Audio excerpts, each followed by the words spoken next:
अपने पिछले वीडियो में मैंने बात की थी कि अब जब हम लोग मिलेंगे तब बात करेंगे कि घर में होने वाले कलह की।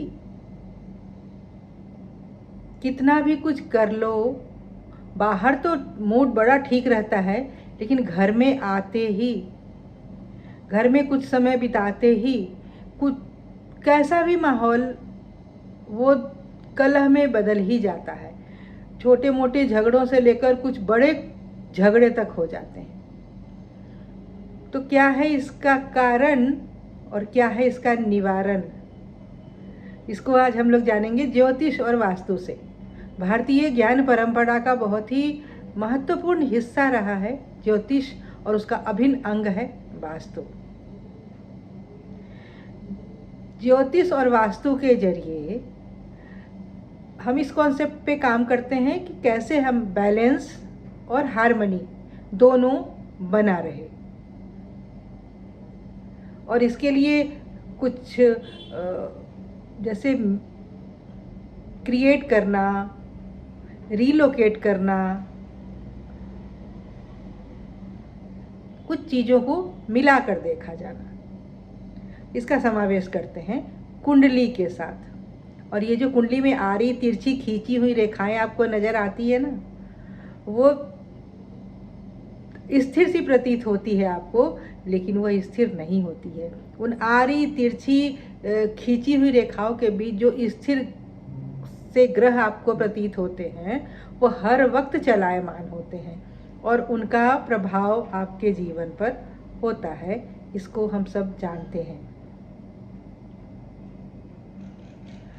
तो किस प्रकार ज्योतिष और वास्तु से इसको देखा जाए, तो सबसे पहले बात करते हैं ज्योतिष से, और हम लोग आते हैं अपनी अपनी कुंडली में। अपनी अपनी कुंडली कहने का मतलब वैसे लोग जिनके कि घर में प्रवेश करते ही प्रतिदिन किसी न किसी वजह से, कारण या अकारण, कलह का माहौल बना रहता है। अपनी अपनी कुंडली में देखिए, दशा को देखिए, चलने वाली दशा को, क्या उसका संबंध छठे भाव से या षष्ठे से बना हुआ है, जन्म कुंडली में भी और नवांश कुंडली में भी। इसके साथ साथ दूसरे वर्ग कुंडली का भी समावेश करके देखेंगे कि कलह का कारण, एग्जैक्ट कारण क्या वह स्वयं की गलती की वजह से हो रहा है, या दाम्पत्य में कुछ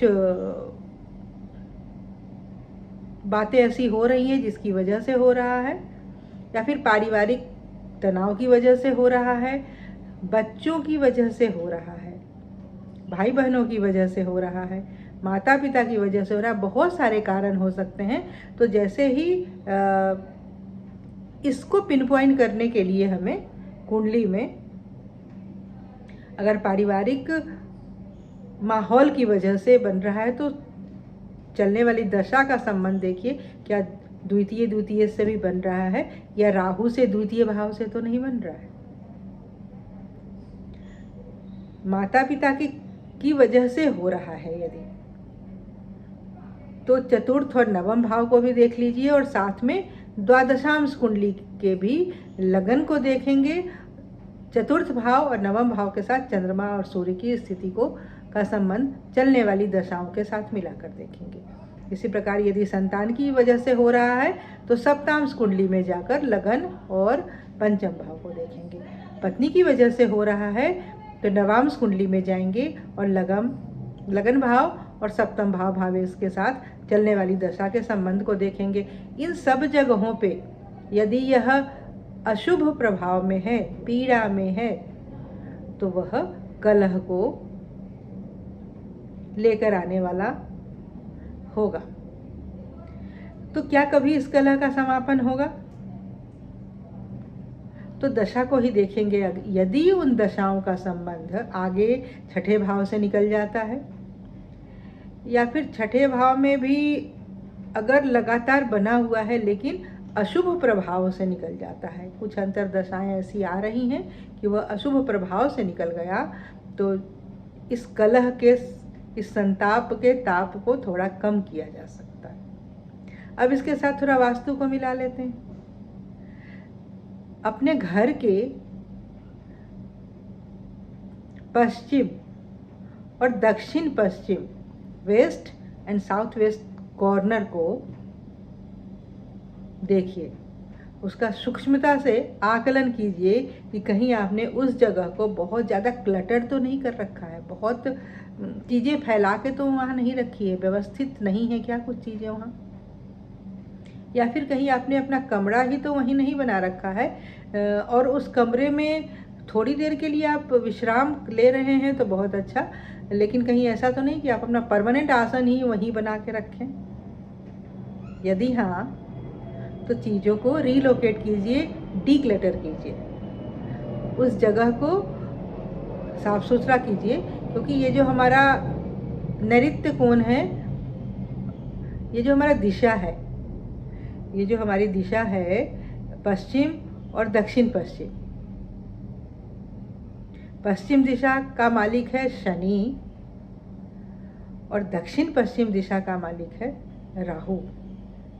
तो शनि और राहु को आप एक्टिव कर रहे हैं और इसके साथ कुंडली की तरफ अगर जाएंगे तो वायु तत्व जो राशियां हैं, मिथुन राशि, तुला राशि और कुंभ राशि, इन राशियों को देखिए कि चलने वाली दशा का संबंध कहीं इन राशियों के साथ तो नहीं बन रहा है, और ये राशियां कहीं अशुभ प्रभाव में तो नहीं जा रहे हैं, या ये राशि कहीं अशुभ प्रभाव में तो नहीं जा रहे हैं। और ज़्यादातर कलह के पीछे का जो कारक है वह शनि और राहु के ही जिम्मे है। अगर इसमें मंगल जुड़ जाता है तो फिर वहाँ हिंसक गतिविधियां भी शामिल हो जाती हैं। तो अपने दक्षिण और दक्षिण पश्चिम दिशा को डिक्लेटर कीजिए और वहाँ पर चीज़ों को व्यवस्थित करने के साथ साथ आपके जो पुरखे हैं, हमारे जो पूर्वज हैं, उनकी कुछ तस्वीरों को लगाइए। हमारे ऊपर के कुछ वंश, कम से कम 3-4 पीढ़ी, उनकी तस्वीर यदि है तो वो लगाइए। कुछ मंत्रात्मक तस्वीर को वहाँ लगाइए